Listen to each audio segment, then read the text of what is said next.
آمنے کی زندگی نصیب فرماوے۔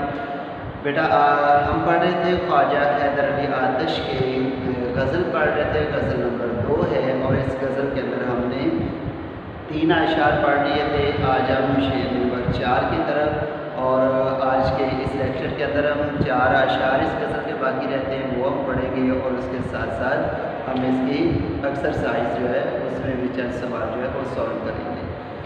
تو آتے ہیں ہم اپنی غزل کی طرف، اور یہ پیج نمبر ہے 124 ہے، غزل نمبر 2 ہے، حیدر علی آتش ہمارے شاعر کا نام ہے۔ تو ہم اس میں سے دیکھتے ہیں کہ آج ہمارا شعر نمبر 4 کیا ہے۔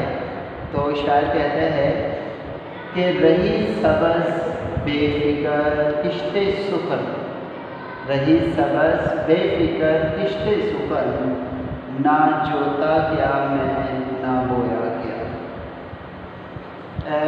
سبز کا مطلب ہے سرسبز و شاداب، بے فکر، بے لاپرواہی یعنی بغیر کے سوچ کے۔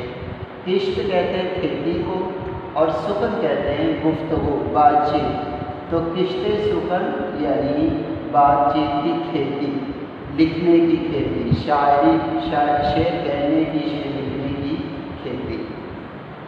نہ جوتا کیا یعنی جونے کا مطلب جیسے بیل گاڑی کے اندر بیل کو جوتا جاتا ہے، گدھا گاڑی کے اندر گدھے کو جوتا جاتا ہے، اور بونا کاشت کرنا۔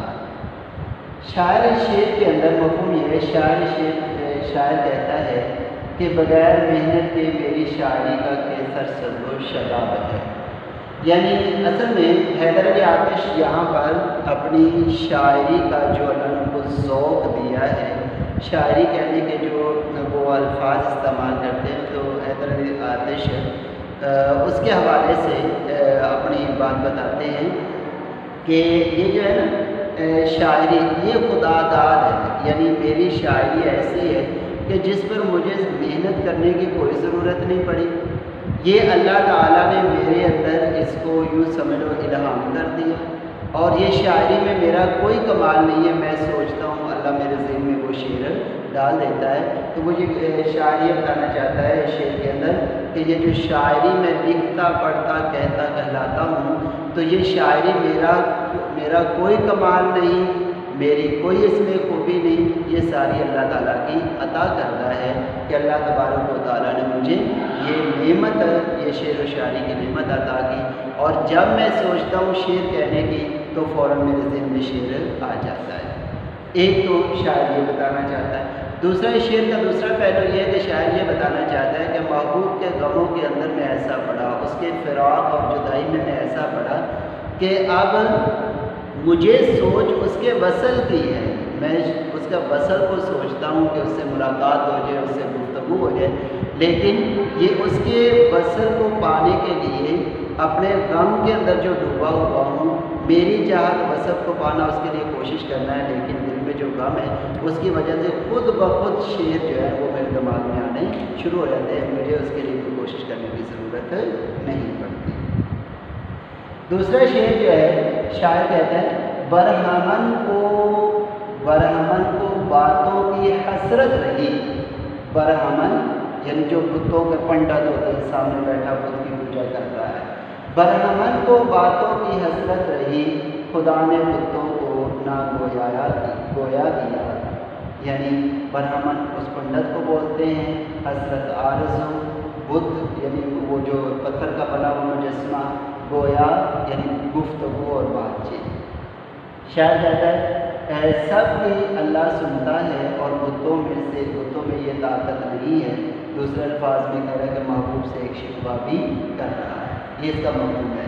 یعنی شاعر اس شعر کے اندر یہ بتانا چاہتا ہے کہ اللہ تبارک و تعالیٰ کی ذات اقدس ایسی واحد ذات ہے کہ جو سب کی سنتا ہے اور ضرورت مندوں کی ضرورت کو پورا بھی کرتا ہے، عطا اپنی کامل قدرت سے وہ سمیع ہے، بصیر ہے، وہ سمیع اور بصیر یعنی سنتا ہے، دیکھتا ہے اور اپنے بندوں کی ضروریات کو پورا کرتا ہے۔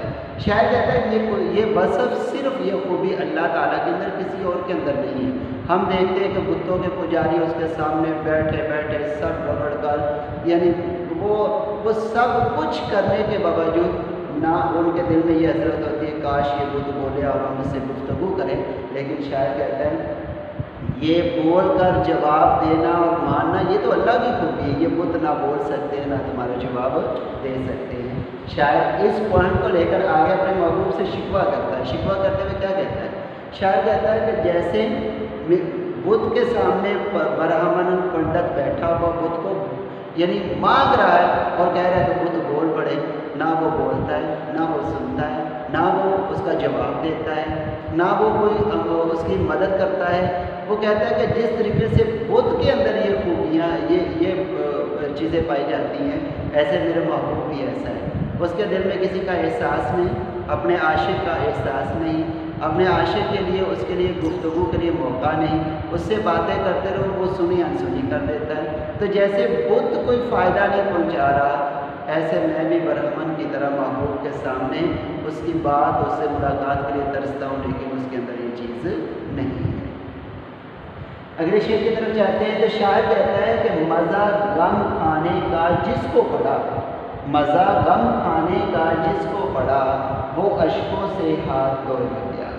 शायर क्या कहता है? शायर कहता है जो गमों की लज्जत से वाकिफ़ हुआ तो सारी ज़िंदगी आंसू बहाने का उसको मज़ा आ गया।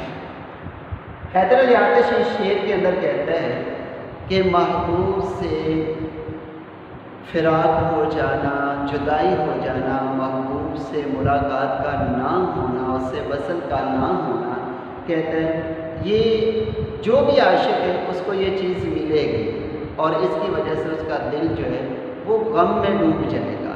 और जब दिल गम में डूबता है तो दिल के एहसासात और जज्बात या दिल और आंखों की प्यास जो बुझती है वो बुझती है या तो वस्ले यार हो जाए, वस्ले महबूब हो जाए, उससे बुझ जाएगी, नहीं तो वो आंसुओं की शक्ल में वो दिल और आंखों की प्यास बुझती है। तो शायर कहता है कि जो आशिक हुआ नहीं वो गमों से वाकिफ़ हो गया, जो गमों से वाकिफ़ हो गया उसको अब क्या है कि उसको रोने के अलावा कुछ भी नहीं मिलेगा। आशिकी इश्क कुछ ऐसा वसफ़ है, तो इसलिए वो कहता है महबूब से तो जुदाई होगी, महबूब उसकी तरफ तवज्जो नहीं करेगा। जब महबूब से जुदाई और तवज्जो नहीं है तो वो गम में पड़ा। अब दिल को और आंखों को तस्कीन किससे मिलेगी? आंसुओं से मिलेगी। कहते हैं मेरा भी हाल कुछ यूँ ही है। अगले शेर की तरफ चलते हैं। शायर कहता है ज़न फ़दा से आतिश मोहब्बत रही, ज़न फ़दा से आतिश मोहब्बत रही, कुएं में मुझे दिल डुबोया गया। ज़न फ़दा कहते हैं ठोड़ी के अंदर जब एक इंसान मुस्कुराता है उसकी ठोड़ी के अंदर एक हल्का सा गड़ा पड़ जाता है जो उसकी मुस्कुराहट उसके चेहरे के हुस्न को दुबाला कर देता है। ज़न फ़दा यानी ठोड़ी का गड़ा। और शायर इसमें क्या कहता है? शायर कहता है कि महबूब का हुस्न लाजवाब, इसमें कमाल की चीज़ ठोड़ी पर पड़ने वाला गड़ा है। शायर शेर में कहता है हैदर अली आतिश कि मैंने अपने महबूब के जुल्फ़ का रुख महबूब का तज़किरा किया, उसकी जुल्फ़ का किया, उसके दांतों का किया, यानी चेहरे की हर चीज़ मेरे महबूब की लाजवाब है और हर चीज़ का हुस्न ऐसा है जो दूसरे से दुबाला है। लेकिन एक चीज़ ऐसी है कि जब मेरा महबूब मुस्कुराता है मैं उसकी मुस्कुराहटों में खो जाता हूँ, और उसकी मुस्कुराहट में खोने की सबसे बड़ी वजह क्या है? उसके हुस्न को लाजवाब करने वाली चीज़ उसका वो ठोड़ी के अंदर पड़ने वाला गड़ा है। और उसको तशबीह दे दी है कुएँ से दिल को, यानी कुएँ में डुबोने का मतलब है वो गड़ा एक कुआँ है जो इंसान कुएँ में डूब के उसके लिए निकलना मुश्किल है। कहते हैं ऐसा मेरा दिल मेरे महबूब के चेहरे की खूबसूरती में उस गड़े में डूब जाता है तो वो मेरे लिए निकालना मुश्किल हो जाता है। तो अब बेटा आप लोगों ने यानी कुछ कंसेप्ट दिए, आपने इनकी तशरीह को क्या कहते हैं लिखना भी है, जो बात समझ में ना आए वो पूछ लेनी है। और मशक़ के अंदर सिर्फ आपने ये 2 सवाल सॉल्व करने हैं।